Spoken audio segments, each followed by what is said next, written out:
So I'm excited to talk and be able to share it with people about sort of how you're feeling about the last 12 months and sort of specifically about creativity and like what creativity has really meant. I feel like the fact that I am a parent and that I identify as a creative person or I identify as an artist are extremely linked together.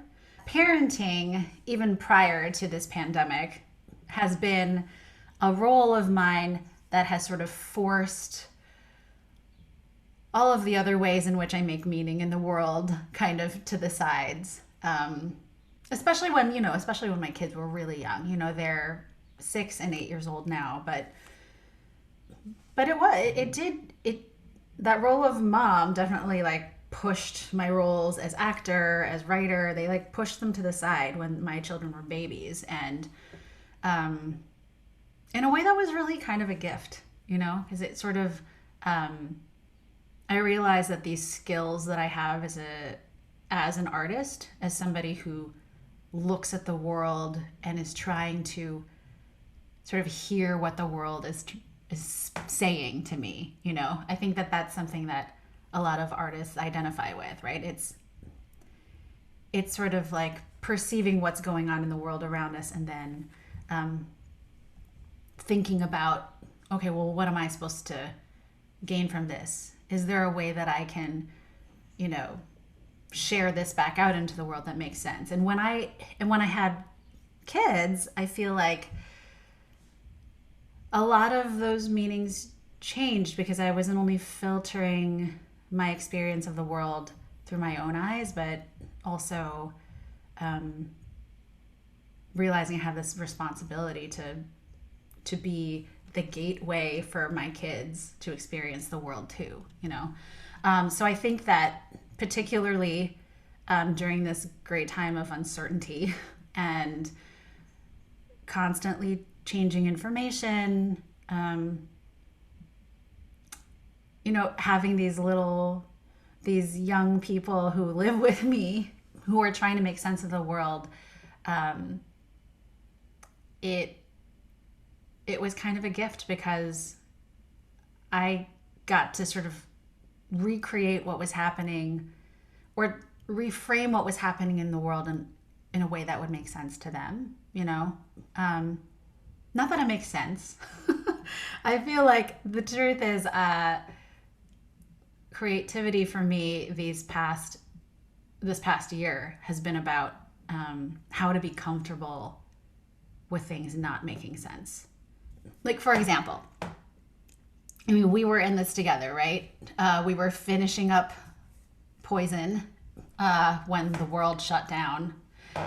And this great gift that working on Poison gave me, which was this newfound passion and knowledge for tarot, because my character was a tarot card reader. And I think that one of the gifts from tarot is seeing our lives as a cycle, right? That like we've been here before. And even though all of this stuff feels really new, being in a pandemic, I feel like my creativity, allowed me to pull from my experience working on that role for this play to, experiencing the whole pandemic as being a place we've been before as humans, and sort of figuring out how to find peace within that. And it's interesting that you brought up like the cycles and tarot, because that was actually a very hard day for me. It was the day that was like the 1 year mark from the beginning of Poison. That was the day that I was like, oh, it has been a whole year since we've done this. It's like, it's basically been a year since we've done this, because I had a couple of projects that I sort of finished out through the end of February last year, but like Poison was the big one, like even when I worked on the Victory Garden show, like as an AD, you don't like, with big shows like that, sometimes you don't really get to do a lot. You're just like in the room learning, which was a very valuable experience for me.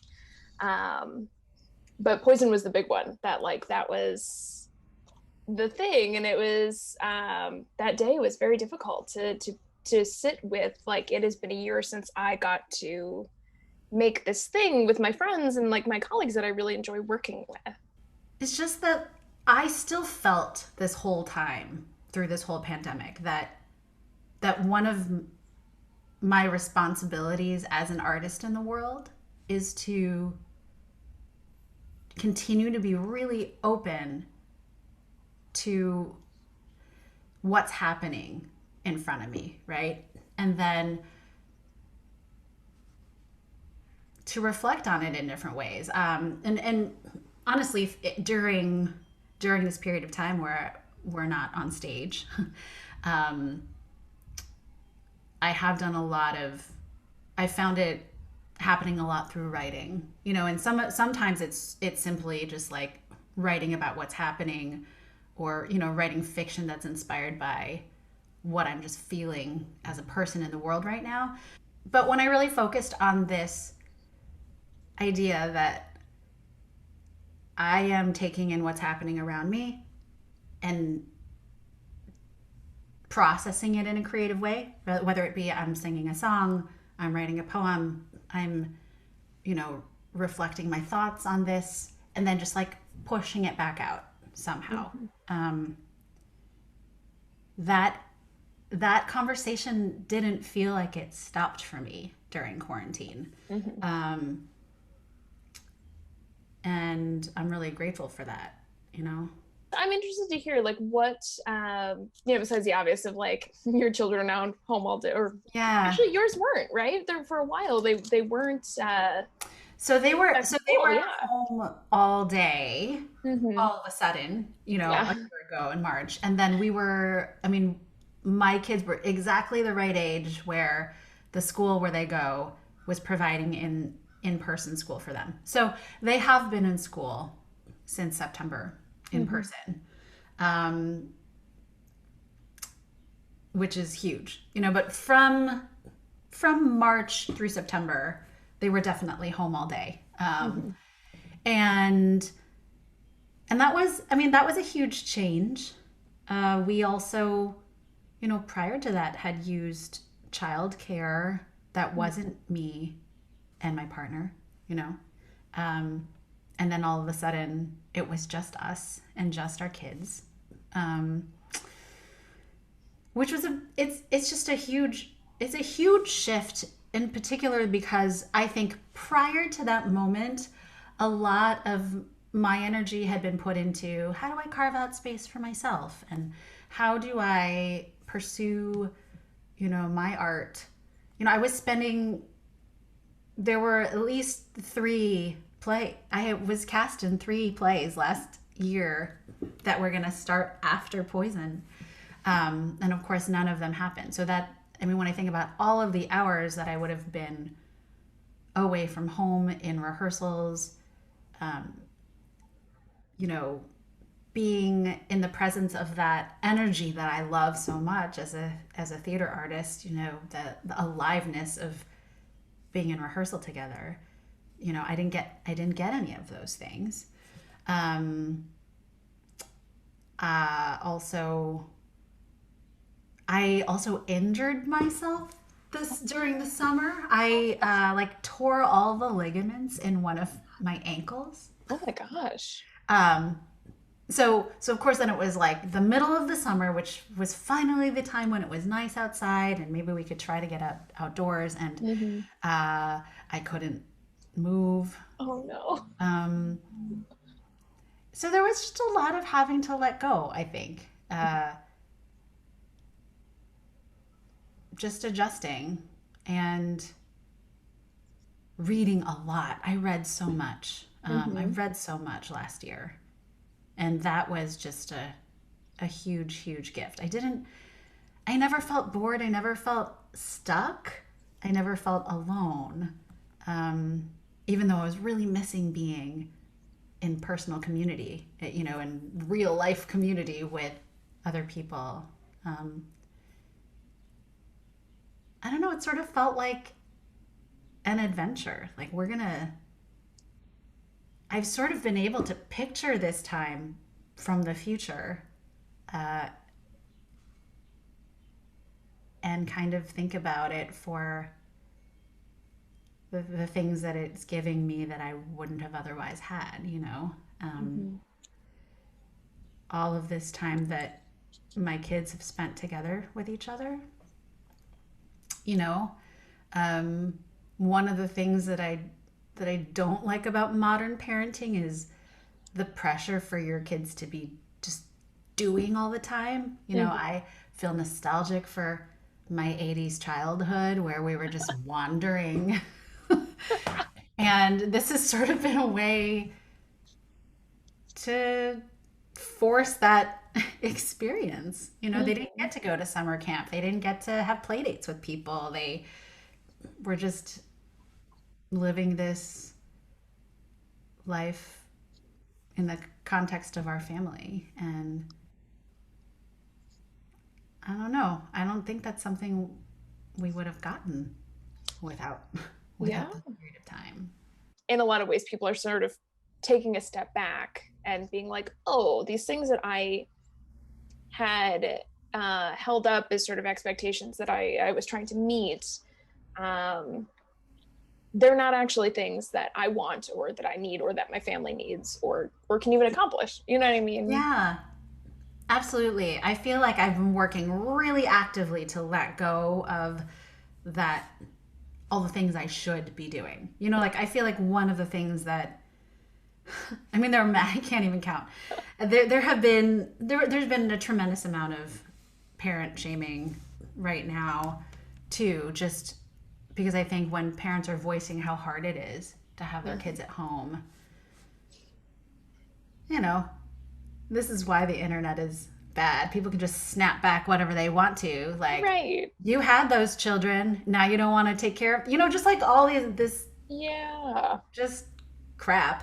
Mhm. Um, but I have been able to just kind of let go of stuff. You know, like I used to try really hard to preserve screen time and non screen time. And, you know, I, we played so many video games and it's been so fun. You know, it's just been fun to play Mario Kart with my kids Yes.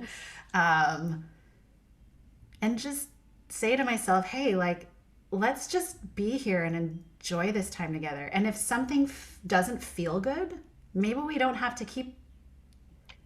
Why are we forcing ourselves to stay in this place of not feeling good? I mean, let's try to actually um, listen to the message of what our feelings are trying to tell us rather than just manage them and, you know, put them away. Yeah. And that to me is big time creative work. The book that I'm currently reading is a collection of Audre Lorde's work, and I just read. I'm sorry, I didn't just write.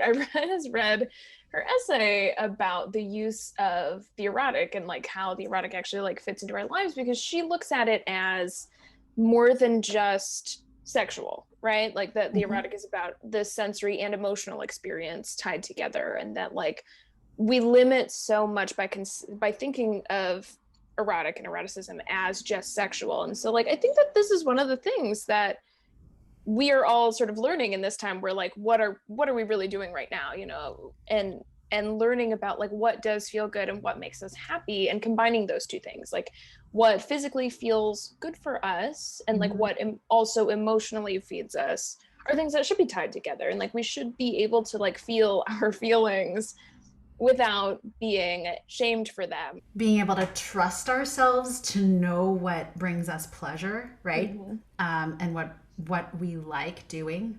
I think about it a lot in terms of uh, parenting, actually, because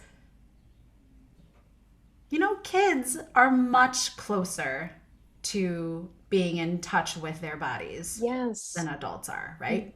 So, and a lot of the things that we sort of perceive as being annoying that children do, like, why are you like slapping your leg against that thing over and over again? Mm-hmm. Or, you know, Right. or why do you, why are you doing that with your voice right now?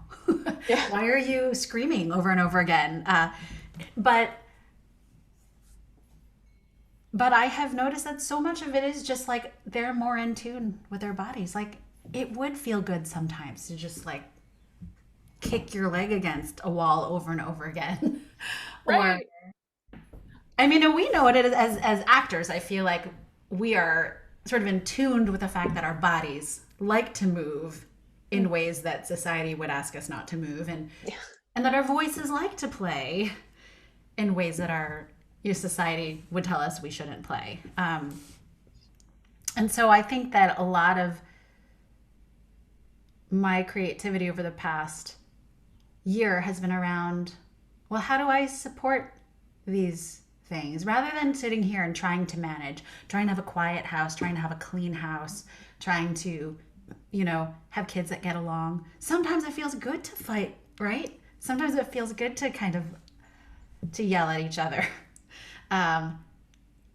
And so I think that is a way in which I have really been flexing those adaptive creative skills that I think exist within our art, how can I let things be? How can I just let things be? And then trust that I wanna raise people and frankly raise myself too. Like, how do I listen to what my body is telling me that I need and I want without shaming it? So one of the things that I want to ask everybody, because I think it is something important for us to think about just as human beings going through all of this, is so I would love to know, what is something that you would like to take with you out of the last 12 months, and what is something you'd like to leave behind in the last 12 months? I think there's a stillness that I've learned to embrace in these past few months. Some of it has been from I've been meditating more regularly. That's something I didn't do before. I mean, I not with the same regularity. So I like to take that with me.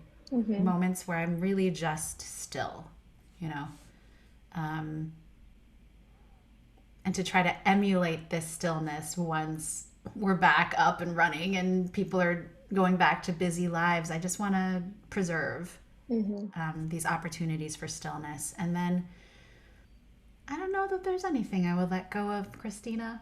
I mean, other than like the ongoing desire to rid myself of like self judgment and Mm-hmm.